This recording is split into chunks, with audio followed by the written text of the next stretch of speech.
Vai tentar esclarecer o que aconteceu durante a ação que terminou com o assassinato do prefeito. O repórter Joaquim de Carvalho está em frente ao Departamento de Homicídios, no centro da cidade, acompanhando as investigações. Joaquim, houve depoimentos importantes hoje?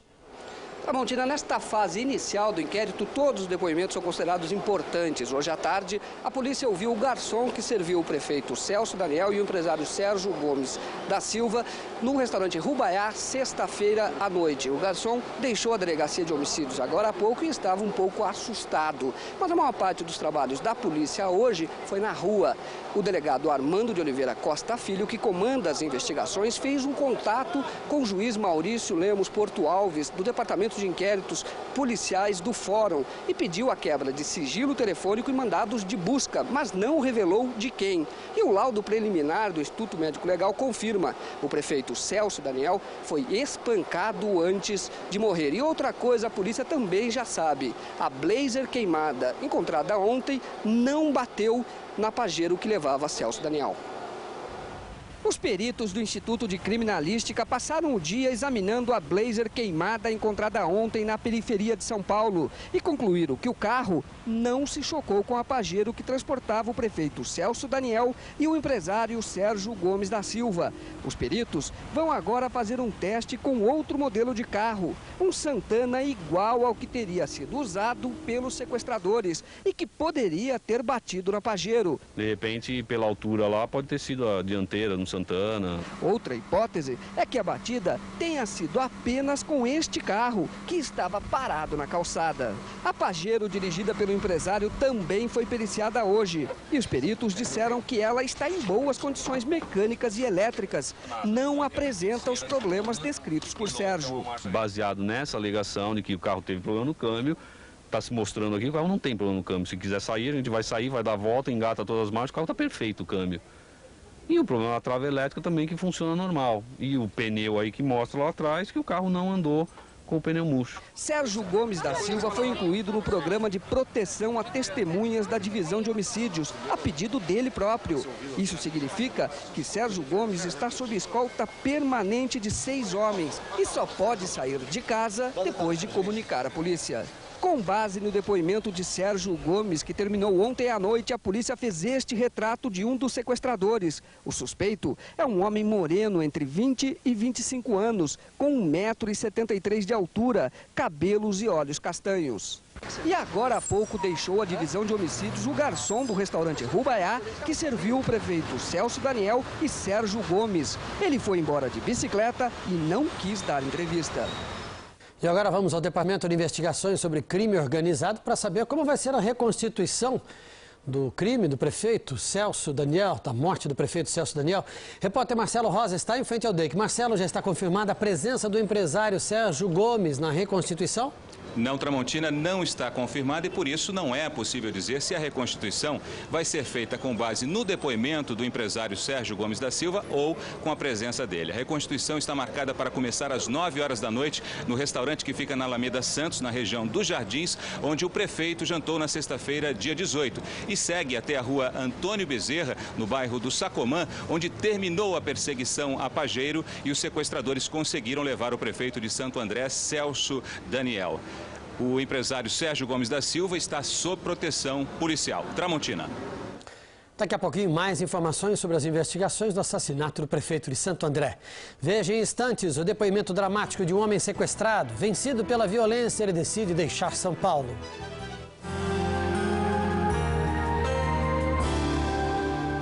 Tem que existir uma mobilização geral, que senão não tem jeito. A gente está num momento de medo, né? Eu saio com medo, a gente sai sem relógio, sem nada para não chamar atenção. Sempre os mesmos governantes aí e nunca resolve, né? Então vamos tentar mudar agora.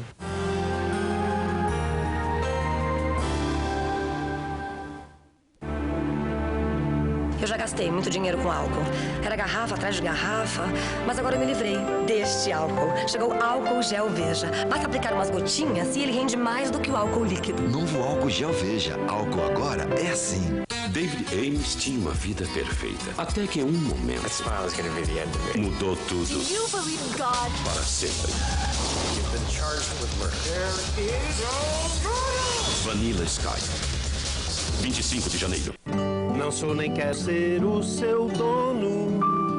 É que um carinho às vezes cai bem.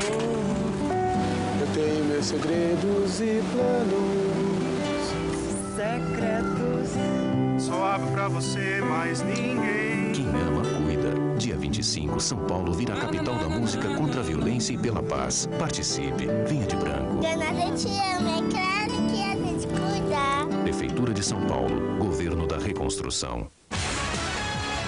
Nesta quinta, depois de O Quinto dos Infernos, vamos conhecer o grande campeão da Copa Mercosul. Chegou a hora da decisão que todo mundo estava esperando. Agora é tudo ou nada. San Lorenzo da Argentina e Flamengo. É o Mengão brigando pelo título numa final eletrizante. San Lorenzo e Flamengo, ao vivo, direto de Buenos Aires. Quem vai conquistar a Copa Mercosul? Nesta quinta, depois de O Quinto dos Infernos, Futebol 2002. Mais um caso ousado de sequestro relâmpago hoje na capital. E desta vez havia mais de uma pessoa no porta-malas do carro usado pelos bandidos. Só que uma delas, um empresário, conseguiu fugir. O empresário foi sequestrado às 8h30 da manhã quando chegava para trabalhar. Ele é dono desta fábrica de embalagens que fica no Jardim Pedreira, na zona sul da capital. No porta-malas do carro onde o empresário foi colocado, já havia uma mulher que tinha sido sequestrada minutos antes. Meia hora depois, o empresário conseguiu abrir o porta-malas, fugir e avisar a polícia. Ele tinha machucados na cabeça e na orelha, porque apanhou dos bandidos. O carro usado no sequestro foi encontrado no meio do mato, em Parelheiros, a cerca de 20 quilômetros do local onde o empresário conseguiu fugir. A polícia encontrou esse lugar de helicóptero, já que estamos numa região de mata fechada. Mas quando os policiais chegaram aqui por terra, não havia mais sinal da mulher. A polícia ainda não tem informações sobre a mulher que também estava no porta-malas do carro e que foi sequestrada pelos bandidos. O publicitário sequestrado na quinta-feira, que ficou 5 dias no cativeiro, contou hoje o drama que viveu.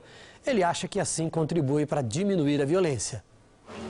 Ele tem medo de mostrar o rosto, mas faz questão de exibir as malas que estão sendo preparadas para a mudança. O rapaz decidiu deixar São Paulo. O publicitário contou hoje os detalhes do que sofreu nas mãos dos sequestradores. E disse que ninguém o ajudou quando conseguiu escapar. Eu só ouvia não, as pessoas vendo o meu estado, eu estava todo machucado, sangrando, ninguém me ajudava, ninguém fazia absolutamente nada. Muito sofrimento, muito medo, frio, fome, sede, tudo de pior que pode existir no mundo. Passar pelo sofrimento, passar pelo que eu passei ali, e eu fico pensando se fosse minha mãe. Ela não resistiria um dia ali. Se fosse uma irmã minha. 2 dos sequestradores do publicitário foram presos. Edmilson Souza e André Luiz Viana estavam no Capão Redondo, mesmo bairro do Cativeiro. A prisão deles ocorreu depois de uma denúncia anônima. Horas de pânico para 3 adolescentes hoje de manhã em Perus, na zona oeste da capital. Um segurança manteve os parentes da ex-namorada reféns por mais de 5 horas. O segurança Claudeci de Oliveira, de 33 anos, tentou invadir a casa onde morava a ex-namorada Maria da Silveira. O casal estava separado havia 6 meses. Inconformado com a situação, o segurança manteve os 2 enteados e a namorada de um deles reféns por quase 5 horas. A vendedora Maria da Silveira tinha saído para trabalhar quando o Claudeci chegou. Na casa estavam os filhos da vendedora, Renato e Letícia, e a namorada de Renato, que também se chama Letícia. Quando perceberam a aproximação do segurança, os 3 pularam a janela, atravessaram a rua e se esconderam na casa da vizinha da frente, onde tudo aconteceu. Claudeci perseguiu os adolescentes que foram feitos reféns. O caso chamou a atenção dos moradores da rua Antônio de Pádua Dias, em Perus, extremo oeste da capital. Policiais do GAT, da Polícia Militar e o Corpo de Bombeiros passaram toda a manhã negociando com segurança, que estava armado e exigia a presença da ex-namorada. O que eu não conseguia engolir certo? Era o fato do desprezo, de não querer ver, de não querer conversar. Eu queria simplesmente conversar com ela e tentar entender o motivo da gente estar se separando. A vendedora chegou depois de 3 horas. Para se encontrar com ela, Claudeci teve que entregar a arma para a polícia e libertar os adolescentes. Ele se rendeu no final da manhã. Depois de conversar com o ex-namorado, Maria deixou a casa bastante abalada. Claudeci está preso na delegacia de Perus, vai responder a crime por constrangimento ilegal, porte de arma e por manter pessoa em cárcere privado. Daqui a pouco, as medidas anunciadas pelo governador Geraldo Alckmin para combater a violência em São Paulo.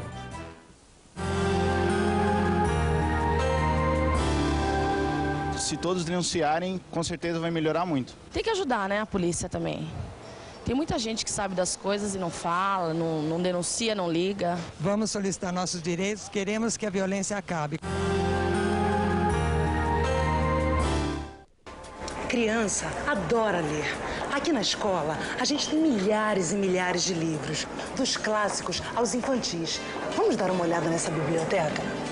O computador ajuda muito nas pesquisas e a gente fica sabendo de muitas coisas novas. A informática pode revolucionar a educação. Mobilize sua comunidade para que todas as escolas tenham computadores.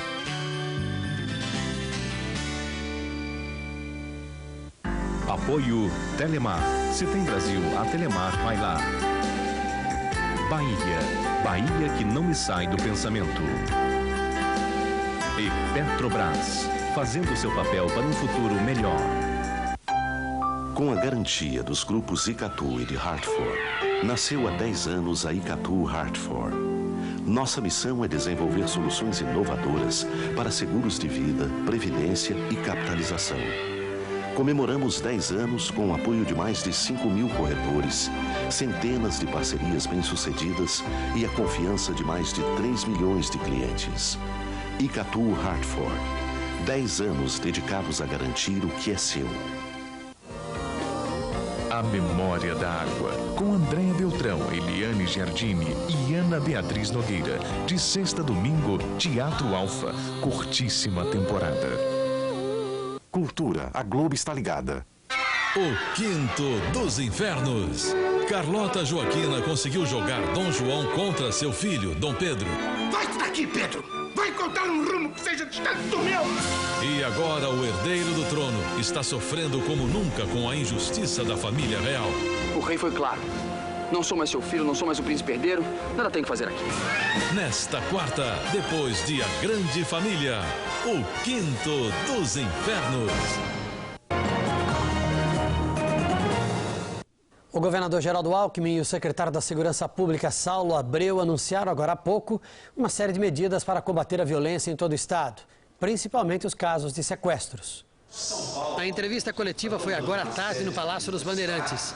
Veja as principais medidas: criação de 200 vagas na rota, contratação de 2.000 estagiários de direito para atendimento nas delegacias e de 4.000 guardas de muralha, nomeação de 899 escrivães para a Polícia Civil, compra de 2.532 carros para a polícia, ampliação do sistema computadorizado de registro de ocorrências para Grande São Paulo e Campinas, construção de 3 penitenciárias, 4 centros de detenção provisória na Grande São Paulo e de 7 centros de ressocialização de presos. 280 sequestradores já estão fora da sua ação criminosa. Isso dá mais de 40 quadrilhas. Mais de 40 quadrilhas que já foram... É continuar esse trabalho. O secretário executivo do Instituto Latino-Americano de Prevenção ao Crime, Oscar Vilhena, afirmou que as medidas são boas e podem dar resultado. O errado, disse ele, é aumentar a rota. O presidente da Ordem dos Advogados do Brasil, Seção São Paulo, Carlos Miguel Aidar, disse que as medidas são positivas. Já a coordenadora do Núcleo de Estudos da Violência, da USP, Nancy Cardia, considerou que o problema é o mau funcionamento das polícias e que as medidas não tocam nisso. Outras questões, segundo ela, a qualidade do trabalho policial e a corrupção, que não estão incluídas no pacote do governo. E o governador anunciou hoje também que a ex-chefe de gabinete da Secretaria Estadual de Governo, a pedagoga Maria Luísa Granado Souza, assumirá amanhã a presidência da FEBEM. Ela recebe o cargo de Saulo Abreu, que deixou a entidade para comandar a Secretaria da Segurança. Maria Luísa assume uma FEBEM mudada, segundo os diretores. As rebeliões acabaram e as fugas diminuíram. Mas para algumas mães dos internos, a instituição ainda é sinônimo de maus tratos e de tortura, como mostra o repórter Joaquim de Carvalho. Este menor infrator sentiu na pele a rotina de violência da FEBEM. Eu cheguei a apanhar, né, senhor? Já me deu um soco na boca do estômago, né, senhor? Aí eu já caí no chão, né? Tortura e maus tratos foram documentados num vídeo da Promotoria de Justiça. Denúncias como essas levaram a Organização das Nações Unidas a citar o Estado de São Paulo no relatório anual sobre violação dos direitos humanos. O número de rebeliões bateu recorde no ano 2000, foram 52. No ano passado ocorreram apenas 2 rebeliões e o número de fugas caiu de 1.700 para 60. Mas como ainda é uma instituição que tem a mesma finalidade de um presídio, a FEBEM continua não sendo bem vista por nenhum jovem. Mas a diferença é que daqui agora não saem apenas más notícias. Os infratores de uma pequena unidade em Itaquera concluíram o curso de informática. A partir do momento que você começa a valorizar ele por aquilo que ele faz corretamente, ele começa a perceber que existem saídas, ele pode ser o protagonista de uma mudança radical no projeto de vida dele. A violência não leva ninguém para frente. E eu tenho fé em Deus, e Deus vai ajudar que quando ele sair daqui, seja um homem de juízo. Mas a FEBEM ainda é um mundo à parte. Hoje, 4.800 internos vivem em 47 unidades. Em algumas delas, a violência não teria acabado. O que teria mudado é a forma de controlar os infratores e não a maneira de educá-los.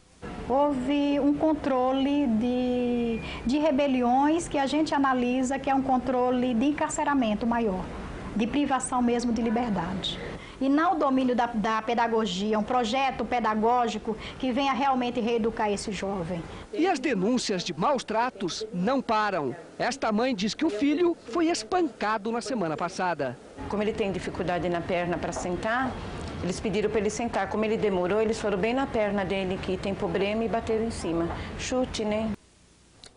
E agora a previsão do tempo, o tempo mudou de manhã, mas à tarde tivemos sol. Patrícia, o que aconteceu? Olha, Tramontina, essa virada no tempo hoje cedo foi causada por uma frente fria que passou pelo litoral do estado e que nós avisamos ontem que chegaria aqui. Só que as nuvens trazidas por ela perderam força a partir do meio da tarde, permitindo que o sol aparecesse, como você disse aí. Veja agora mais detalhes da previsão para amanhã.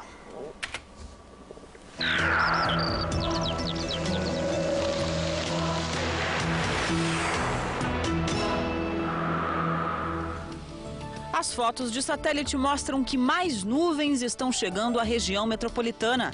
Amanhã o céu fica nublado. O sol aparece de vez em quando, mas há previsão de chuva principalmente à tarde por causa do tempo abafado. Máximas de 27 graus na capital e 26 em Santo André. E vamos voltar agora ao Departamento de Homicídios, no centro de São Paulo, que centraliza as investigações sobre a morte do prefeito Celso Daniel. Joaquim. Tramontina, o novo secretário de Segurança Pública, Saulo Abreu, deu uma entrevista coletiva agora há pouco e fez uma importante revelação. Disse que recebeu uma informação do governo de Minas Gerais de que 2 pessoas foram presas naquele estado. Uma delas seria de Santo André e teria participado do sequestro do prefeito Celso Daniel. Tramontina. Uma última informação. O promotor de justiça, Alexandre Moraes, acaba de ser anunciado novo secretário estadual de Justiça. Boa noite a todos e até amanhã.